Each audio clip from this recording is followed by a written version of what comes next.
오늘 우리에게 주신 하나님의 말씀, 신약성경 디모데후서 2장 20절에서 26절까지 말씀입니다.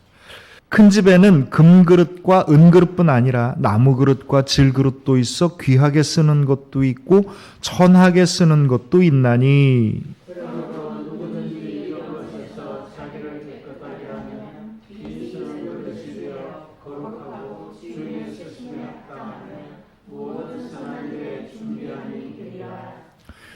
또한 너는 청년의 정욕을 피하고 주를 깨끗한 마음으로 부르는 자들과 함께 의와 믿음과 사랑과 화평을 따르라.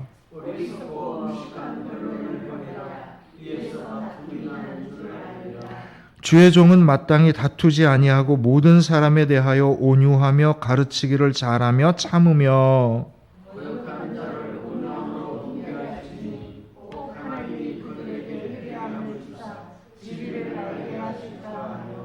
우리 함께 읽습니다. 그들로 깨어 마귀의 올무에서 벗어나 하나님께 사로잡힌 바 되어 그 뜻을 따르게 하실까 함이라. 아멘.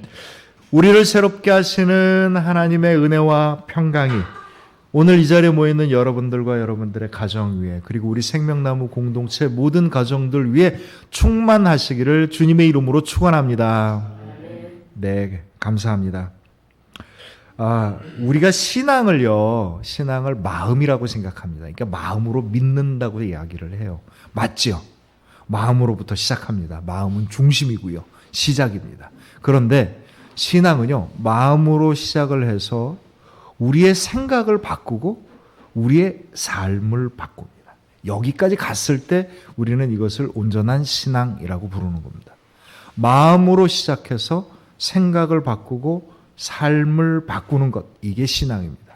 근데 이 신앙은요, 내가 마음으로 하나님을 영접함으로 내 생각이 바뀌고 삶이 바뀌는 거지, 내가 마음 먹은 대로 내 생각과 삶이 움직여지는 게 아니에요. 이게 신앙과 다른 사람들의 생각과 다른 점이에요. 신앙은 마음으로부터 시작해서 생각을 바꾸고 삶을 바꿉니다. 무엇으로요? 하나님의 은혜로. 이게 신앙입니다. 그래서 신앙을 갖는다라는 것, 내가 하나님을 믿는다라는 것은요, 이미 은혜와 함께 시작한 것이고요. 그 은혜가 나의 삶의 모든 것을 바꾸어가는 겁니다. 우리가 이제 신앙생활을 할 때, 하나님 말씀을 듣고 은혜를 받아요. 정말 좋다. 그런데 막상 우리가 그 하나님의 은혜를 가지고 어떻게 살아갈까라고 생각을 해보면 이게 어떻게 해야 되지? 막막할 때도 있고요. 마음 먹은 대로 하는 것이 전혀 엉뚱한 결과를 빚을 때도 있는 겁니다. 그래서 성경 안에는요, 복음의 말씀이 있고요, 복음의 권고가 있고 복음의 실천이 있습니다. 오늘 이 말씀은 우리가 하나님의 복음을 도대체 어떻게 우리들의 삶 속에서 정말 하나님의 은혜가 나타나도록 살아갈 수 있겠느냐라고 하는 그런 말씀인데, 두 가지의 이야기입니다. 하나는 뭐냐면 깨끗한 마음을 가져야 된다는 거고요. 또 하나는 어리석은 변론을 버려야 된다는 겁니다. 깨끗한 마음을 가져야 하나님의 은혜가 우리에게 온전히 임하여 주는 거고, 어리석은 변론을 버려야 하나님의 선한 일들이 나타난다는 겁니다. 하나님에게 복을 받는 주인공은 누굽니까? 나죠. 납니다. 내가 하나님의 복을 받았으면 그 복을 받는 주인공은 나인 거예요. 그러니까 우리가 영화를 찍으면 주인공이 나타나잖아요. 주인공은 옆에서 딴 사람 얘기만 듣고 왔다 갔다 하는 그런 사람이 아니고, 주인공은 그 드라마나 영화 속에서 자기가 생각하고 부딪히고 노력하고 애를 써서 클라이막스까지 도달합니다. 이게 주인공이잖아요. 근데 우리는 신앙의 과연 주인공인가 아닌가, 이거 깊이 생각해 보아야 합니다. 왜 그러냐면, 내가 만약에 내 신앙의 주인공이 되지 못한다면 나는 내가 받아야 될 하나님의 온전한 은혜와 복을 받지 못하는 거예요. 내가 주인공이면 말씀을 누가 듣습니까? 내가 듣잖아요. 말씀을 누가 실천합니까? 내가 실천하는 겁니다. 그렇잖아요. 근데 많은 사람들이 조행교회를 나가고 좋은 목사를 만나고 내 주변에 좋은 사람이 있으면 내가 복을 받는다라고 착각을 합니다. 그래서 어떤 교회를 가서 은혜를 받고 어떤 목사님에게 은혜를 받고 내 주변에 있는 사람에게 은혜를 받는다고 이야기를 해요. 그럴 수 있습니다. 받지요. 우리는 많은 것을 다른 사람에게 받습니다. 우리가 은나섬을 하는 이유가 뭐예요? 나는 사람에게 많이 나눠주고 섬기는 거 아니에요. 받지요. 받는데 내가 주인공이 되지 아니한다면 이 모든 것은 다 어떻게 되는 거예요? 헛것이 되는 겁니다. 헛것이 되는 거예요. 부모가 자식을 위해서 기도합니다. 근데 이 기도가 언제 능력이 돼서 나타나는 거예요? 자식의 믿음이 온전하게 열려졌었을 때 부모의 기도가 능력으로 나타나는 겁니다. 내 삶의 주인공이 내가 되지 아니하고 다른 사람이 된다면 이거는요, 우리가 수도 없이 교회를 다니고 문턱을 드나거려도 소용이 없는 거예요. 내 영혼을 열어서 주의 말씀을 영접하고 내가 그 믿음으로 말미암아 나의 마음과 생각과 삶이 변화되는 역사가 일어나게 될 때 하나님께서 나를 통해서 계획하신 모든 일들이 은혜와 축복 가운데 하나님의 계획 가운데 선한 일로 나타나는 겁니다. 그럼 도대체 어떻게 해야 되느냐? 이 이야기를 오늘 하고 있는 겁니다. 미국에 리사라고 하는 한 자매가 시골에서 살다가 미국의 큰 도시로 갔어요. 근데 너무 도시가 복잡한 거예요. 막 운전하는 것도 겁나고 그랬더니 같은 직장 생활을 하는 남자친구가 자기가 도와주겠다고 일일이 데리고 와서 데리고 다니고 온갖 도시 생활을 하는데 도와주는 겁니다. 처음에는 좋았는데 이게 좀 시간이 지나니까 불편하기 시작한 거고요. 그 남자친구가 아니면 자기는 꼼짝도 못 하는 거예요. 이 고민을 하다가 남자한테 이제 내가 운전을 한번 해보겠다. 내 차도 있으니까. 그랬더니 아니다. 위험하다. 당신 같은 사람을 위해서 내가 필요한 거다. 이렇게 얘기한 거예요. 나중에 시골에 있는 다른 친구하고 이 얘기를 했더니 그 친구가 그 남자친구 당장 끊어버려. 너의 성장에 전혀 도움이 되지 않아. 겉으로 보기에는 도와주는 것 같지만 실질적으로는 너의 성장을 방해하고 있는 거야. 이런 얘기를 한 거예요. 우리가 믿음이 성장할 때 우리가 어떻게 하나님의 은혜와 복을 향해 나아갈 때요. 단계가 있어요. 어떤 단계가 있냐면 도움을 받아야 될 단계가 있고 내가 직접 하나님을 만나고 나아갈 때가 있습니다. 이때가 되었었을 때 내 믿음의 고백으로 내 삶의 결단으로 내 신앙의 수고로 말미암아 하나님의 은혜와 축복이 우리에게 임하여 지는 겁니다. 그래서 내 폼을 유지하는 게 아니라 신앙에 그냥 이걸 딱 유지하는 게 아니라 내 신앙을 내 고백으로 나의 섬김으로 하나님께 나아가게 될 때 비로소 하나님의 은혜와 축복이 일어나는 거죠. 그것이 오늘 이야기인 겁니다. 두 가지 이야기인데 하나는 깨끗한 그릇이 되어라 라고 하는 거고요. 두 번째는 어리석은 변론을 버리라는 겁니다. 하나님이 도대체 나에게 어떤 신앙을 요구하시겠어요? 하나님이 나를 도대체 어떻게 복을 주시길 원하시겠습니까? 내 믿음으로 고백하고 내가 열심히 찬양하고 내가 열심히 나누고 내 믿음으로 더욱더 깊어지고 그렇게 될 때 하나님이 정말 기쁜 마음으로 나와 동행하시고 내 믿음의 수고를 귀하게 여겨주셔서 그 수고가 미치고 애를 쓰는 것마다 열매를 맺게 해주시는 겁니다. 내 삶의 주인공은 누굽니까? 나입니다. 하나님의 은혜로 말미암아 복을 받는 나입니다. 여러분 저를 한번 따라 하십시오. 내 삶의 주인공은 하나님의 은혜로 복을 받는 나입니다. 내 신앙을요 다른 사람한테 좌지우지하지 마시고요. 다른 사람이 나눠주는 것에 매이지 마시고 내가 나의 것을 가지고 나의 것으로 하나님의 복을 받으십시오. 그게 그릇이에요. 성경에서는요, 사람을 뭐라고 표현하냐면 그릇이라고 표현을 해요. 그래서 시편 23절에 내 잔이 어떻게 된다고요? 넘치나이다. 그릇이에요, 그릇. 사도 바울이 수도 없이 그릇에 대한 이야기를 합니다. 그럼 중요한 건 뭐냐면 내가 어떤 그릇이냐라고 하는 거예요. 오늘 말씀에도 보면 금그릇도 있고 은그릇도 있고 질그릇도 있고 귀히 쓰는 그릇도 있고 천한 그릇도 있다. 근데 사실 세상에서는요, 그릇을 뭐로 보냐면 내가 무엇을 갖고 있느냐라고 보는 겁니다. 금으로 만든 그릇이냐, 은으로 만든 그릇이냐, 보석으로 만든 그릇이냐, 이게 세상 사람들이 보는 눈이에요. 그런데 성경에서 보는 눈은 뭡니까? 뭘로 만들어졌느냐가 아니라 어떻게 잘 쓰여지느냐가 중요한 겁니다.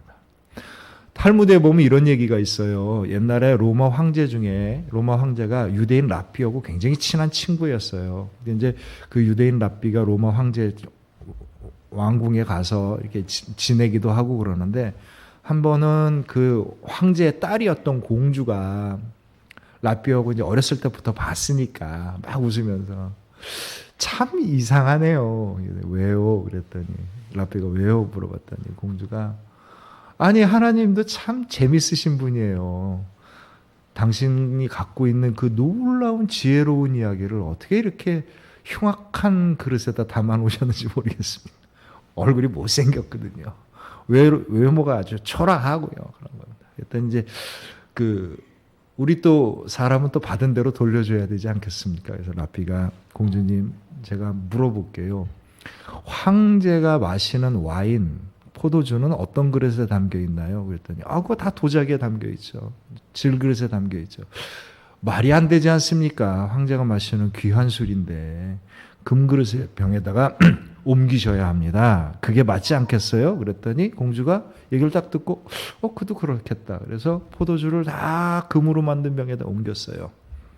한참 지난 다음에 공주가 황제한테 혼났습니다. 도대체 누가 여기에다가 포도주를 담가놔갖고 포도주가 맛이 다 변하게 만든 거야? 뭐 이러고 혼났어요. 그러니까 공주가 이제 화가 나서 랍비한테 와서 당신은 지혜로운 사람인데 어떻게 그렇게 엉터리 같은 얘기를 나한테 가르쳐줘서 나로 하여금 아버지한테 혼나게 합니까? 라고 물어봤더니 그 랍비가 그 얘기를 합니다. 겉으로 보기 아무리 좋은 그릇이라더라도 제대로 쓸모가 없으면은요 아무 소용이 없어요. 우리의 모양이 아무리 그럴듯해 보여도 제대로 쓸 수 없는 그릇은 쓰지를 못하는 거랍니다. 좋은 그릇은 제대로 쓸 수 있는 그릇이어야 한다는 이야기를 해주고 싶었어요. 이 아주 복수를 한 겁니다. 우리가 그릇이라고 할 때 우리 그릇은요 사람마다 다 다르죠. 우리 한번 옆에 있는 그릇들을 한번 볼까요? 모양들이 어떤지 한번 보십시오. 보기에 괜찮으십니까? 네. 저는 제 그릇을 한때는 되게 좋아하다가 어쩔 땐 가끔 거울 보면서 별로 못마땅할 때가 많습니다. 세상 사람들은요 그릇을 어떻게 평가하냐면 우리가 무엇을 가지고 있느냐라고 하는 걸 갖고 평가합니다. 그래서 이 사람이 얼마나 좋은 집을 갖고 있고 얼마나 좋은 차를 가지고 있고 사회적으로 얼마나 높은 지위에 있느냐 이렇게 평가합니다. 세상 사람과 똑같이 교회와 목회자를 평가할 때도 똑같아요. 얼마나 교회가 크냐, 사람이 많으냐, 헌금이 많으냐 이런 걸로 봐요. 그런데 천국의 가치는 세상의 가치와 같습니까? 다릅니까? 다릅니다. 무엇이 다르냐면 그것이 무엇로 만들어졌는지, 무엇을 많이 갖고 있는지가 중요한 게 아니라 얼마나 귀히 썼느냐가 중요한 거예요.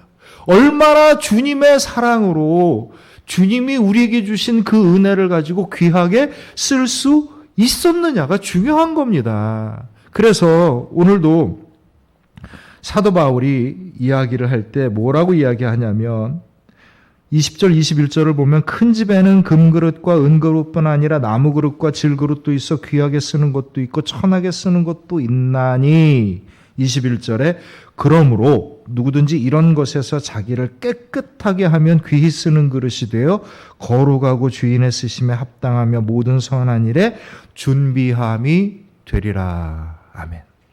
귀한 그릇은 어떤 그릇이에요? 금그릇이냐 음그릇이냐 아니라 어떤 거예요? 깨끗하게 하여 귀히 쓸 준비가 되어 있는 그릇. 이것이 귀히 쓰는 그릇입니다. 다시 한번 얘기할게요. 성경에서 우리에게 무슨 이야기를 하냐면 우리가 깨끗하여서 귀히 쓸 준비가 되어 있는 그릇이 될 것을 이야기하고 있습니다. 하나님이 우리가 갖고 있는 것들, 세상에서 평가하는 것들, 그런 것들을 갖고 우리를 귀히 쓰는 게 아니고요.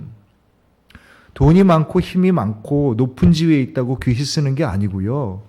우리가 주님의 귀한 은혜를 담을 수 있느냐 없느냐를 놓고 귀히 쓸 것을 결정하시는 겁니다. 사랑하는 성도 여러분, 여러분들 정말 세상에서는 어떤 대접을 받고 삶을 살지라도 여러분들의 영혼이 하나님의 소중한 은혜를 담아 그 깊은 축복을 받아 하나님의 은혜와 복을 온전하게 나누고 섬김을 통하여 영광 돌릴 수 있는 소중한 믿음의 그릇들이 되시길 주님의 이름으로 축원합니다. 믿음의 그릇이 되어야 되는 겁니다. 어떻게 깨끗하게 해야 되느냐? 제가 예를 들어서 세 가지만 이야기할게요. 하나는요, 예배입니다. 예배를 드리는데 방해되는 게 많아요. 그렇죠? 예배를 드리는데 방해가 되는 게 많습니다. 일단 예배를 참여하는 게 문제가 되는 분들은요, 세상에 걸리적거리는 일들이 많고요. 예배를 와서 은혜가 안 되는 분들은요, 예배 안에서 준비되어 있는 것이 부족하기 때문에 문제가 생겨나는 겁니다. 예배를 참여 못하는 일들이 많은 사람들이 있어요. 때로는 무슨 이유도 있고요. 세상 일들도 있고요. 뭐 속상해서 못 올 때도 있고요. 몸이 아파서 못 올 때도 있고요. 뭐 복잡다단합니다. 그러나 중요한 건 온전한 예배를 드리기 위해서 나에게 방해가 되는 것이 무엇인지를 꼽아 봐야 합니다. 예배를 왔는데 이게 도대체 말씀의 은혜도 안 되고 찬양도 안 되고 기도도 안 되고 뭐가 이유가 있는 거죠. 이게 뭐예요? 우리로 하여금 예배를 온전히 드려서 하나님의 은혜에 가까이 가도록 방해하는 것이 무엇인지를 봐야 합니다. 그것이 뭔지를 봐야죠.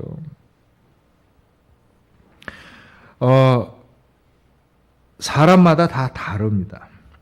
사람마다 다 달라요. 그게 다 똑같지 않습니다. 그런데 공통점은 있습니다. 예배를 방해하는 공통점이 뭔지 아셔요? 그게 늘 내 주변에 있어서 나를 붙잡고 있었던 겁니다. 그게 뭔지는 모르나 늘 있었던 거예요. 내 몸에 익숙하게 붙어 있어요. 근데 이게 떨어버리기가 쉽지 않습니다. 왜 그런지 아셔요? 그만큼 내 삶에 친숙하게 붙어 있는 거예요. 그게 뭔지는 모르겠으나 사람마다 다르겠지만 너무나도 친숙하게 나에게 붙어 있어갖고 떨어버리기도 쉽지 않고요. 그런 겁니다. 그릇을 깨끗하게 한다는 거는요. 아유 뭐 날 잡아서 한번 씻지 뭐 이렇게 되는 정도가 안 돼요. 왜 그렇겠어요? 그게 나한테 뚝 붙어 있어갖고 안 떨어지는 겁니다. 안 떨어지는 거예요.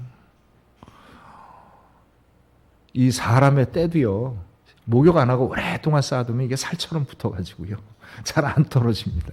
박박 긁어야 떨어지잖아요. 똑같아요. 우리가 온전한 믿음으로 주님과 나아가게 될 때 우리를 방해하는 것들은 사실 우리한테 너무 익숙하게 내 삶에 붙어 있어갖고 내 몸의 일부분인 양 때를 빡빡 밀 때 아픈 것처럼 우리에게 그것을 방해되는 것을 떼버리고 온전하게 나아가는 게 어려운 겁니다.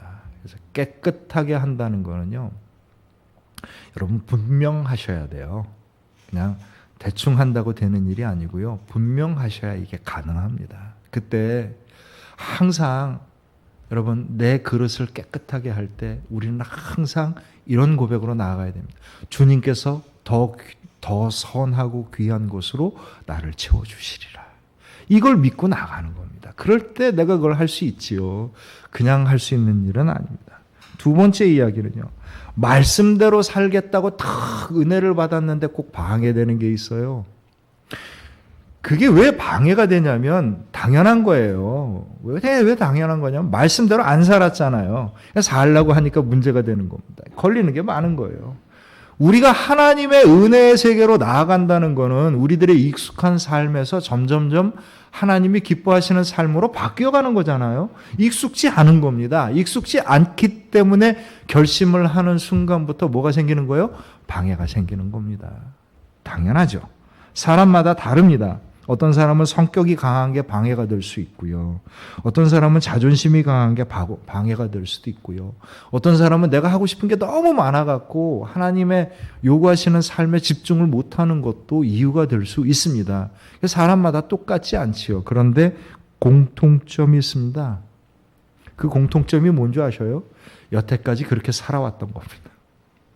그게 뭔지는 모르겠으나 여태까지 그렇게 살아왔던 겁니다. 근데 여태까지 살아왔던 그 삶을 하나님의 말씀의 은혜로 바꾸겠다라고 하는 분명한 결단 없이는요, 우리는 그것을 떨어버릴 수도 없거니와 깨끗한 그릇이 되어서 주님께서 온전하게 주시는 은혜를 받기도 어려운 겁니다. 세 번째는요, 우리가 나누고 섬기는 삶에 방해가 되는 일입니다. 사람들은요, 다 선해요. 뭔 얘기하다가, 무슨 얘기하다가, 제가 이제 선배 목사님이랑 얘기하다가 아주 재밌었어요. 어떤 사람 막 불평을 막 하는 거예요. 목사님들 같이 모이면은요, 다 선한 목사님이 아니라 어떤 때는 못된 짓 하는 목사도 있고요. 어떤 때는 마음이 꽁한 목사님도 있고, 이제 서로 얘기하다 보면 뭐 욕하기도 하고 막 그러세요. 이제 제가 그렇게 얘기하죠.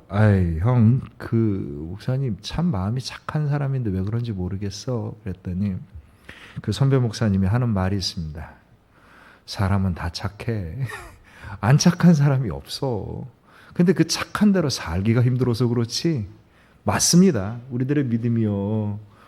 우리들의 믿음이 왜곡되고 뒤틀리고 성장하지 못하는 이유가 그 믿음의 첫 시작이 잘못돼서가 아니고요. 그 믿음 자체를 가지고 온전하게 나아가지 못하기 때문에 문제가 되는 겁니다. 방해가 되는 것들이 너무 많아서 우리들의 믿음이 온전한 은혜대로 실천하고 나누고 섬기고 사랑하며 살지 못하는 거죠. 사람마다 다 달라요. 그 이유들이. 내가 왜 사랑을 하지 못할까? 왜 나누지 못할까? 어떨 때는요, 마음의 상처 때문에 그럴 수도 있고요. 어떨 때는 내가 그렇게 무언가를 사랑할 만한 넉넉한 여유와 형편이 없어서 그럴 때도 있고요. 또는 나 혼자 살기도 급급한 세상에 뭘 갖고 할 수 있느냐라는 그런 생각 때문일 수도 있습니다. 그러나 공통점이 있어요. 우리가 하나님의 뜻대로 사랑하며 살지 못하는 공통적인 이유는 뭔지 아십니까? 내 힘으로 하려고 해서 그래요. 하나님이 나를 도와주시는 그 선한 인도하심의 길을 못 믿기 때문인 겁니다. 하나님을 믿기 시작을 하면 나의 부족함, 나의 연약함, 나의 허물을 무릅쓰고 나아갈 수 있는 거고요. 내가 고통스러워도 하나님이 더 큰 기쁨과 평안을 주시겠다라고 하는 믿음이 있기 때문에 나아갈 수 있게 되는 겁니다. 그래서 21절에 사도 바울이 결론적으로 이야기하기를 그러므로 누구든지 이런 것에서 자기를 깨끗하게 하면 귀히 쓰는 그릇이 되어 거룩하고 주인의 쓰심에 합당하여 모든 선한 일에 준비함이 되리라. 아멘. 하나님의 은혜 받을 그릇들은요, 많은 걸 받아야 됩니다. 근데 많은 걸 받기 전에 내 스스로가 깨끗한 그릇이 되라고 하는 일이 같이 진행이 되어야 돼요. 이게 안 되면 많은 것이 그냥 채우기도 전에 사라져 버리는 겁니다. 내 힘으로 하려 하지 말고요. 하나님이 나에게 선한 마음을 주셨고 귀한 마음을 주셨으면 일단 감사하십시오. 일단 감사하세요. 하나님이 주신 마음이기 때문에 여러분 감사하셔야 돼요. 근데 하다 보면 주님이 주신 마음대로 하기가 쉽지 않잖아요. 어렵지 않습니까? 그때 그 감사한 마음 위에 믿음의 마음으로 나아가는 겁니다. 왜냐하면 내가 염려하고 내가 부족한 것을 하나님의 귀한 은혜와 축복으로 채워지기 때문인 겁니다. 우리가 어떻게 하나님의 은혜와 축복을 받는 삶을 사느냐? 그거는요, 은혜 받을 그릇을 만들어서 주님이 주시는 대로 받는 삶을 살아가는 겁니다. 아주 간단해요. 아주 간단합니다. 이 그릇 안에 있는 거 다 이렇게 툭툭 털어서 버리고 깨끗이 씻어갖고 하나님이 주시는 거 다 받으면 돼요. 어렵죠? 어렵습니다. 딱 하나가 있어야 합니다. 하나님의 은혜를 사모하는 마음이 있어야 되고요. 주님을 믿으셔야 합니다. 이게 믿음입니다. 이게 신앙이에요.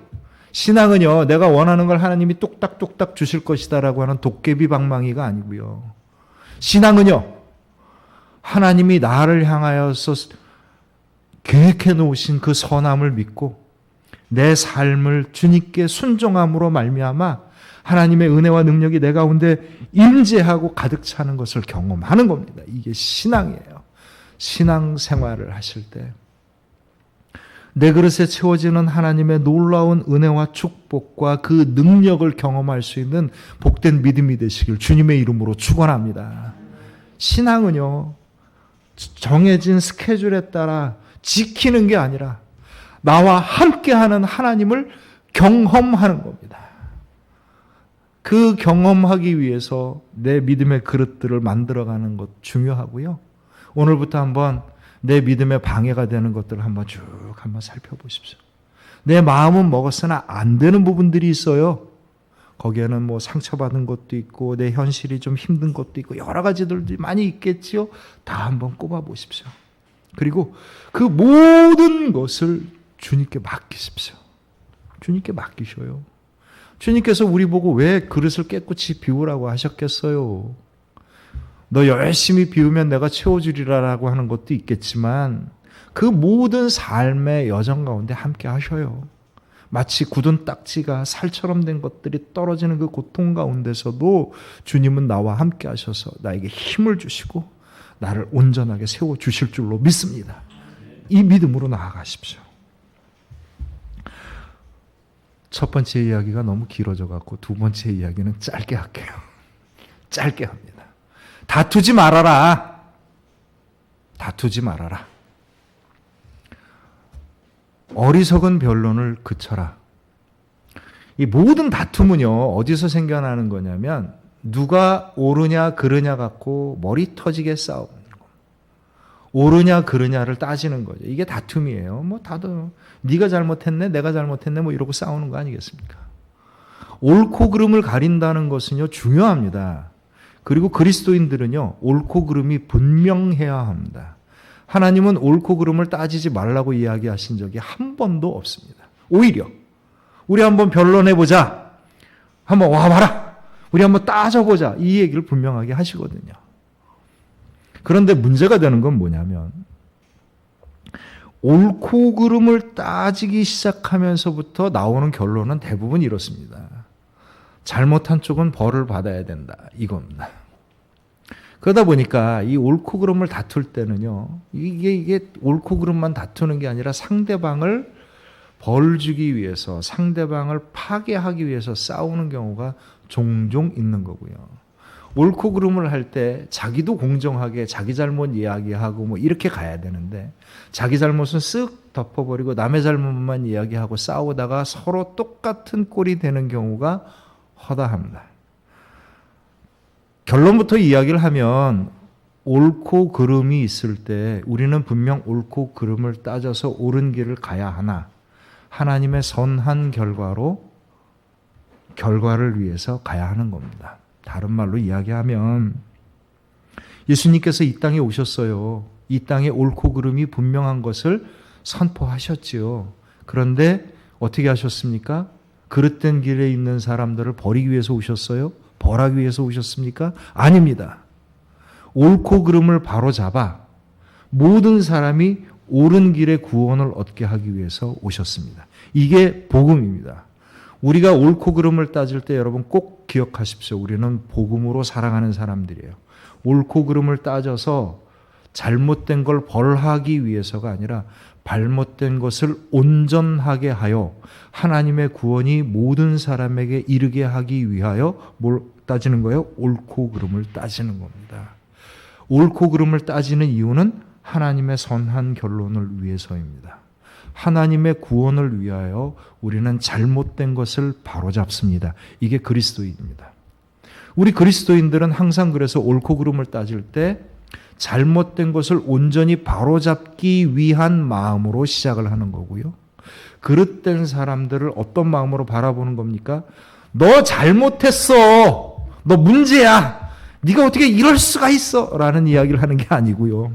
성경에 있는 말씀 그대로 온유하게 사랑의 마음으로 그가 온전해지기까지 우리가 함께 하는 겁니다. 이게 믿음의 실천입니다. 은나섬도 마찬가지예요.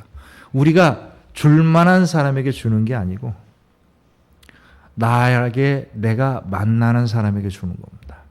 누구에게 나눠요? 이쁜 사람에게만 나눈 게 아니고요. 예수님이 뭐라고 그러세요? 그거는 세상에 있는 사람들도 다 하느니라 라고 이야기하면서 원수를 사랑하라. 그러니까 기분 나쁜 사람만 쫓아다니면서 사랑하라는 게 아니라요.